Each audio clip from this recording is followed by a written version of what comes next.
अस्सलाम वालेकुम। आज हम करेंगे क्लास 9 के एक्सरसाइज 1.6 का क्वेश्चन नंबर 1। इसमें हम देखते हैं कि use matrices if possible to solve the following system of linear equation. यानी कि हमने मैट्रिसेस, ये जो हमें लीनियर इक्वेशन दी गई हैं, लीनियर इक्वेशन क्या होती है? पहली बात कि लीनियर इक्वेशन वो होती है जिसमें तमाम वेरिएबल्स की जो पावर होती है वो 1 होती है। अब इसमें जो भी वेरिएबल x y इन सब की पावर क्या है? 1। इनकी जो पावर है वो ना 2 है ना 3 है, तो इसका मतलब ये है लीनियर इक्वेशन। अब लीनियर इक्वेशन को हमने मैट्रिसेस की फॉर्म में लाना है। उसके बाद हमने क्या करना है, इनको इन दो मेथड की फॉर्म मदद से हमने इनको सॉल्व करना है और एक्स और वाई की वैल्यू निकालनी है। अब एक हमारे पास है क्रैमर रूल और दूसरा हमारे पास है मैट्रिक्स इन्वर्जन मेथड। जो क्रैमर रूल है वो थोड़ा आसान सा है और जो मैट्रिक्स इन्वर्जन मेथड है वो भी आसान है, लेकिन उसमें थोड़ी सी कॉम्प्लिकेशंस हैं। तो मैं आपको सलाह दूंगी कि आप क्रैमर्स रूल के ज़रिए सॉल्व करें। तो पहले तो मैं क्रैमर रूल से सॉल्व करवा देती हूँ, उसके बाद हम इस मेथड से भी इस क्वेश्चन को सॉल्व करेंगे।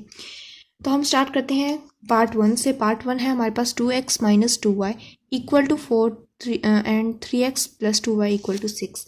अब हमने इसको क्या करना है, हमने मैट्रिक्स की फॉर्म में ले आना है। तो हम जब इसको मैट्रिक्स की फॉर्म में लेके आएंगे, ये आ गया हमारे पास मैट्रिक्स। ठीक है, अब हमारे पास जो वैल्यूज़ हैं 2 -2 3 और +2, अब हमने इनको इसमें पुट करना है। तो हम इसको ऐसे ही उठा के इसमें ऐसे डाल देंगे। अब ये 2 है, ये शुरू में है, तो इसको यहाँ पे लिख लेंगे। अगर आपको इस तरह समझ नहीं आ रही तो आप ये भी देख सकते हैं कि फर्स्ट जो हमारे पास इक्वेशन है उसको हम फर्स्ट रो बना देंगे और जो सेकंड इक्वेशन है उसको हम सेकंड रो बना देंगे। ये इक्वेशन है हमारे पास पहली 2x माइनस 2y, तो 2 और -2 जो है वो फर्स्ट रो बन जाएगा और ये सेकंड रो बन जाएगा 3 और +2। अब हमने दूसरी साइड पे क्या करना है कि दूसरा हमने एक मैट्रिक्स ले लेना है। अब इसमें हमने तमाम वेरिएबल इसके डाल देने हैं जो कि सिर्फ दो हैं, x और y। तो हम यहाँ लिख देंगे x और y।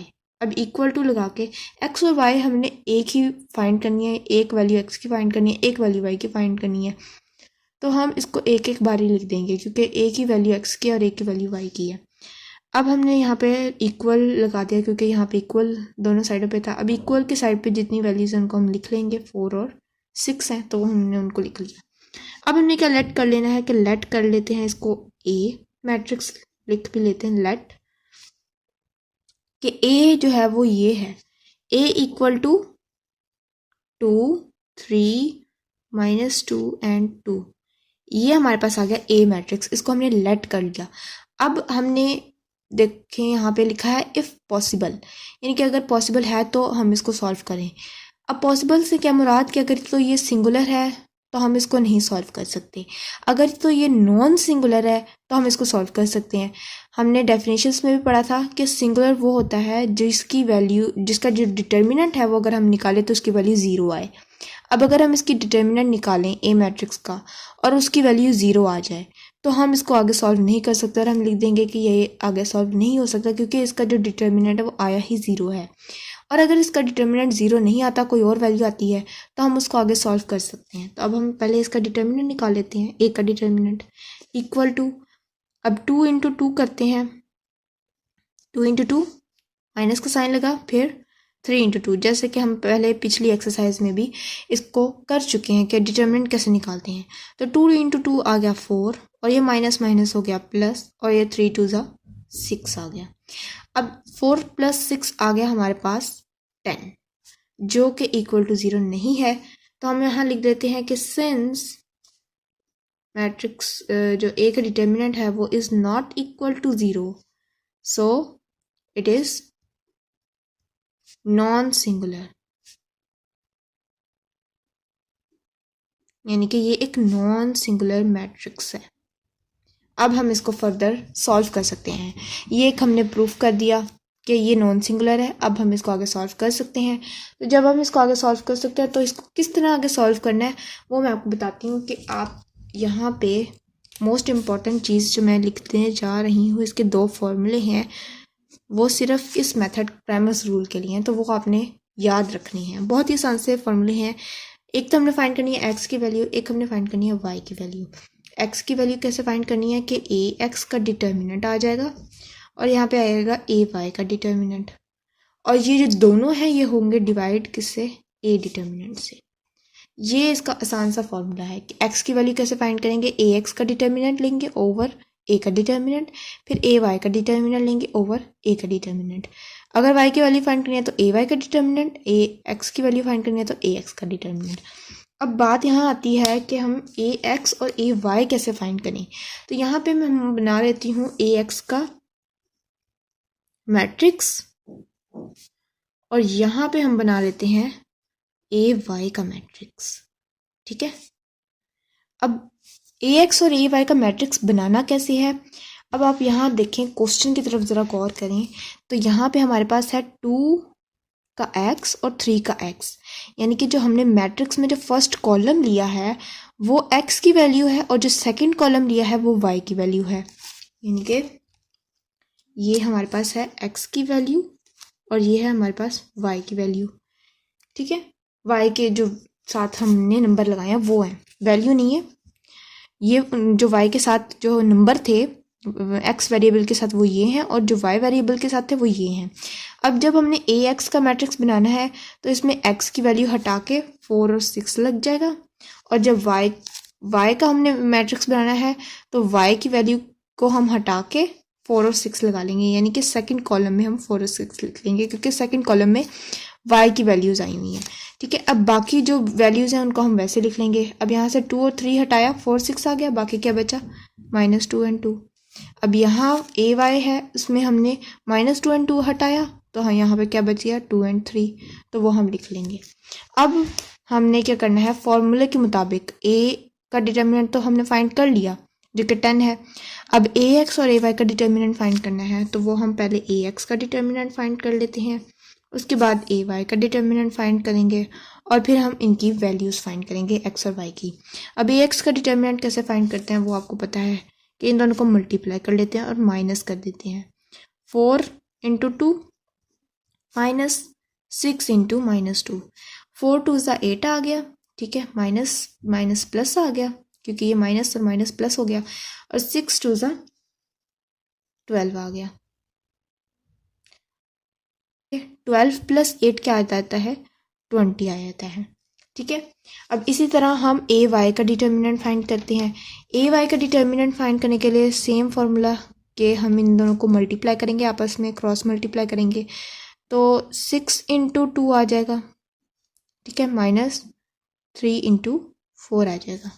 6 2 हमें पता है 12 होता है और माइनस आ जाएगा 4 3 12 आ गया। अब 12 - 12 क्या होता है 0, क्योंकि हमारे पास कुछ भी नहीं बचा। ठीक है, उसके बाद हमने क्या करना है, अब हमने फॉर्मूला अप्लाई करना है एक्स और वाई का। अब एक्स का बाय नहीं, यहाँ पे लिखेंगे हम नाउ। ठीक है, नाउ लिखेंगे। अब हमने ये फाइंड कर लिए हैं तो अब हम लिखेंगे नाउ और यहाँ पे भी नाउ लिख देंगे। ठीक है, उसके बाद यहाँ पे हमारे पास आ जाएगा x = ए एक्स का डिटर्मिनेंट ओवर ए का डिटर्मिनेंट। अब ए एक्स का डिटर्मिनेंट आया है हमारे पास 20 और ए का डिटर्मिनेंट हमारे पास था 10, तो 10 20 डिवाइड हुआ तो बचा हमारे पास 2, ये हमारे पास आ गई x की वैल्यू। ठीक है, अब इसी तरह हम y की वैल्यू फाइंड करते हैं कि y = ए वाई का डिटर्मिनेंट जिसकी हम वैल्यू फाइंड कर चुके हैं जो कि क्या है 0। तो 0 को हम जब डिवाइड कर देंगे किससे 10 से, तो जब 10 से डिवाइड हुआ तो क्या आ गया 0। 0 को किसी भी चीज़ से डिवाइड करो तो हमारे पास क्या आता है आंसर 0 आता है। ठीक है, ये हमारे पास 0 आंसर आ गया। अब ये हमारा आंसर है, इसको हम कर लेते हैं ब्रैकेट में, यानी कि इसको हाईलाइट कर लेते हैं और ये हमारे पास क्या आ गया इसके आंसर। अब अगर हम मैट्रिक्स इन्वर्जन मेथड से सॉल्व करें तो उसका आंसर भी सेम यही आएगा 2 और 0। अब हम उस मेथड से भी सॉल्व करके देख लेते हैं। अब हम इसे सॉल्व करते हैं मैट्रिक्स इन्वर्जन मेथड से। मैट्रिक्स इन्वर्जन मेथड में भी हम इसी तरह मैट्रिक्स बना लेते हैं, उसके बाद हम इनको नेम दे देते हैं। लेट कर लेते हैं हम कि ये हमारे पास जो मैट्रिक्स है ये है ए, जैसे हमने पहले किया था, और जो भी हमने वेरिएबल वाला मैट्रिक्स बनाया उसको हम हमेशा नाम देते हैं एक्स का, और जो हमारे पास कांस्टेंट नंबर्स होते हैं उनको हम दे देते हैं नाम मैट्रिक्स बी। अब हमने क्या करना है, अब हमने इसको एक फॉर्मूले की तरह ड्राइव करना है, यानी कि हमारे पास जो एक्स है, जो कि हम जिसकी वैल्यू फाइंड करनी है, ये एक्स और वाई, इसकी वैल्यू फाइंड करनी है, तो इसको हम यहीं रहने देंगे, बाकी जो एक्स्ट्रा चीज़ें हम उसको उस तरफ भेज देते हैं। तो इसी तरह जब ये ए मैट्रिक्स है वहाँ जाएगा तो ये मैट्रिक्स इन्वर्स हो जाएगा। जब मैट्रिसेस इक्वालिटी की दूसरी साइड पे जाता है तो वो मैट्रिक्स इन्वर्स होते हैं, वो प्लस या माइनस या डिवाइड या मल्टीप्लाई नहीं होते, वो क्या हो जाते हैं, मैट्रिक्स इन्वर्स हो जाते हैं। तो ये आ जाएगा ए मैट्रिक्स इन्वर्स और ये आ जाएगा बी मैट्रिक्स। ठीक है, ये हमारे पास आ गया एक फॉर्मूला, इसको हम नाम दे देते हैं इक्वेशन नंबर 1 का। ठीक है, क्योंकि इस फॉर्मूले की हमें आगे ज़रूरत पड़नी है, तो पहले हम इसके जो मैट्रिक्स हम पहले ये चेक कर लेते हैं कि ये जो हमने जो मैट्रिक्स लिया है ये वाला ए, इसका डिटर्मिनेंट सिंगुलर है या नॉन सिंगुलर, जैसे हमने पहले वेरीफाई किया था। क्योंकि जब एग्ज़ाम हम देते हैं तो उस वक्त हमारे पास इतना टाइम नहीं होता कि हम दोनों मेथड से सॉल्व करें क्वेश्चन, तो एग्जामिनर कभी कभार क्या करता है कि हमें एक मेथड दे देता है।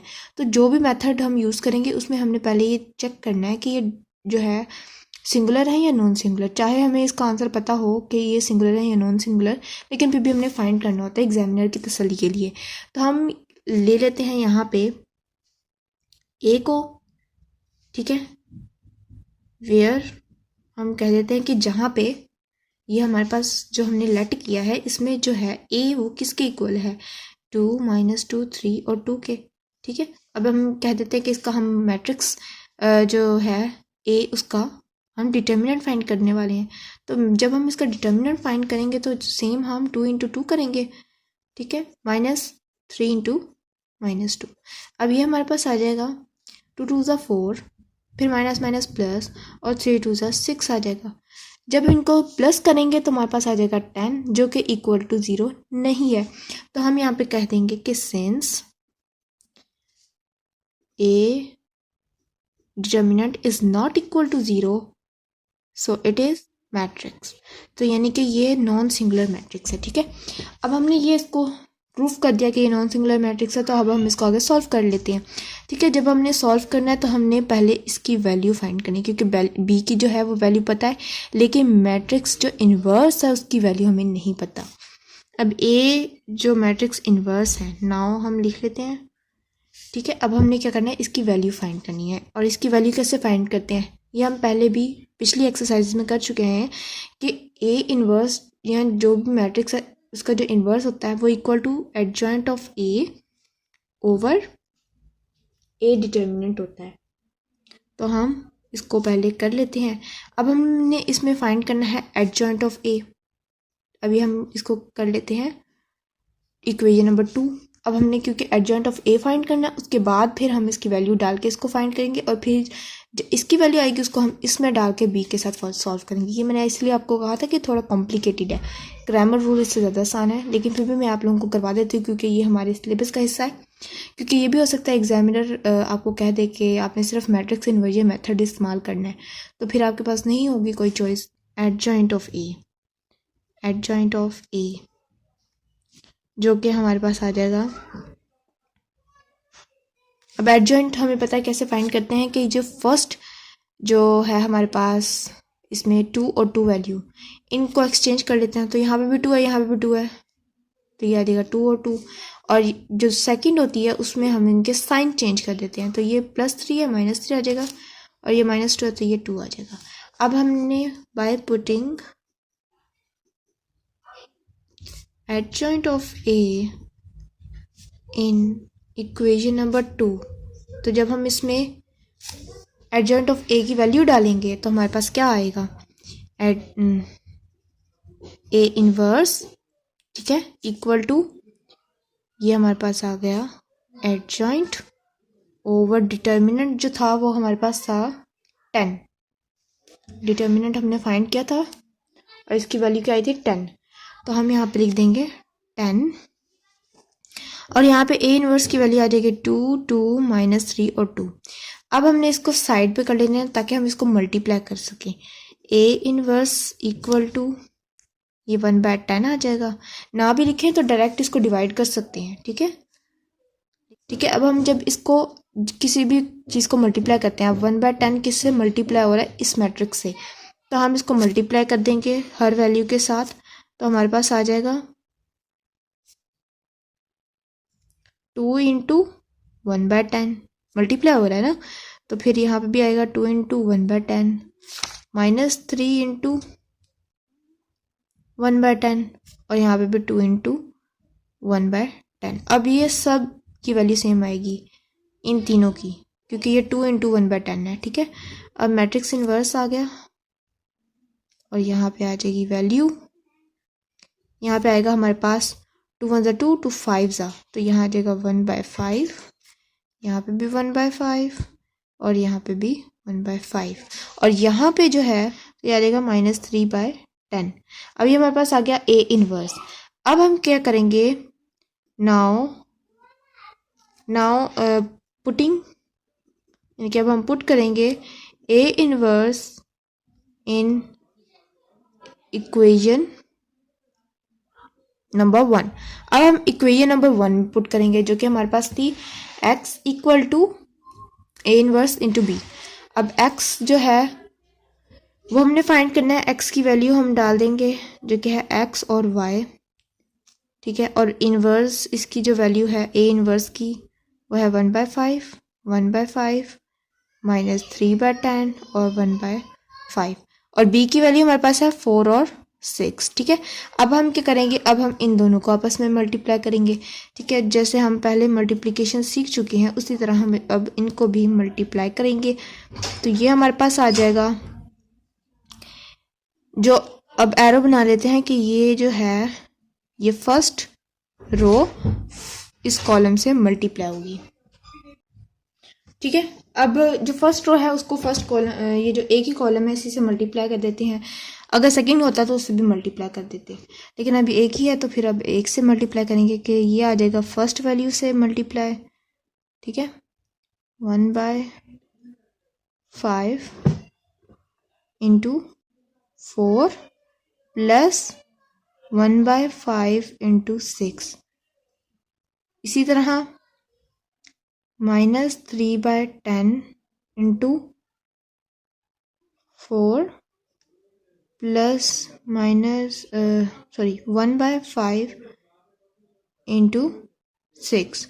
अब यहाँ पे थोड़ा समझने में मुश्किल हो रही है तो हम इसको ज़रा क्लियरली लिख लेते हैं। अब ये हमारे पास बिल्कुल क्लियर फॉर्म में दिखाई दे रहा है कि 1/5 जो है वो 4 से मल्टीप्लाई हुआ है, फिर 1 जो दूसरा वैल्यू थी हमारे पास 1/5 वो 6 है, और फिर इसी तरह ये भी। अब हम इसको आगे सॉल्व करते हैं कि x/y जो है, ये x/y नहीं, x और y। इसी तरह फिर अब हम इसको लिख लेते हैं, तो ये आ जाएगा हमारे पास 4/5 प्लस 6/5। ठीक है, अब इसी तरह इसको हम लिखेंगे तो 4 1 4 4 2 4 3 12 आ जाएगा। तो ये आ जाएगा, बल्कि ये इससे कट जाएगा, 2 2 4 और 2 5 तो ये आ जाएगा 3 2 -6/5। इसी तरह हमारे पास यहाँ पे आएगा 6/5। अब हम इसको प्लस कर लेते क्योंकि ये प्लस हो रहे हैं। अब हम इनको प्लस करेंगे, जब हम इनको प्लस करेंगे तो ये हमारे पास इस तरह कुछ आ जाएगा, क्योंकि इनके डिनोमिनेटर बिल्कुल सेम है, 5 है और इसका भी 5 है, डिनोमिनेटर बिल्कुल सेम है। तो हम इनको लिख लेते हैं 5 और फिर ये आ जाएगा 4 + 6। अगर इनके डिनोमिनेटर डिफरेंट होते हैं, यानी कि इसका होता 5 और इसका होता 2 या 4 या 8 या 9, तो फिर हम इसको पहले मल्टीप्लाई करते और फिर इनका एलसीएम वगैरह लेके वो सारा प्रोसीजर करते। अब हमारे पास बिल्कुल डिनोमिनेटर सेम है तो हम इनको प्लस सिंपली प्लस कर लेंगे, तो ये आ जाएगा -6 + 6। ठीक है, -6 + 6। अब यहाँ पे आके क्या हो जाएंगे 0, और जब 0 डिवाइड होता है 5 से तो आंसर क्या आता है 0, तो सिंपल 0 लिख लेते हैं इधर। उसके बाद 4 + 6 आ जाएगा 10 और 10/5 आ जाएगा। अब 10 को 5 से डिवाइड करें तो 5 1 5 5 2 तो ये आ जाएगा 2 और ये आ जाएगा 0। ये आ गया हमारे पास matrix equal to x and y। अब इसमें हमें साफ पता चल रहा है कि ये हमारे पास जो है x वो इक्वल टू किसके है 2 के, और जो y है वो इक्वल टू है 0 के। तो x हम लिख लेते हैं कि हेंस या तस जो भी आप लिखना चाहें, x equal to 2 and y equal to 0, और ये आ गया हमारा आंसर। ये बहुत ही लंबा मेथड होता है मैट्रिक्स इन्वर्जन मेथड, तो अगर आप चाहें तो इससे सॉल्व कर सकते हैं, लेकिन मैं तो आपको सलाह दूंगी कि आप जो है ग्रामर रूल वो इस्तेमाल करें। लेकिन ये भी हो सकता है कि एग्जामिनर आपको कोई ऑप्शन ही ना दे और आपको सीधा कहे कि मैट्रिक्स इन्वर्जन मेथड से करें। तो उम्मीद है आपको वीडियो अच्छी लगी होगी। अगर आपको वीडियो अच्छी लगी और आपको कुछ समझ में आया है तो ज़रूर लाइक करें, और हमारे चैनल को अगर आपने सब्सक्राइब नहीं किया तो जल्दी से सब्सक्राइब कर दें और बेल आइकन को ज़रूर प्रेस करें ताकि आपको न्यू से न्यू अपडेट मिलती रहे। Thank you for watching. Allah.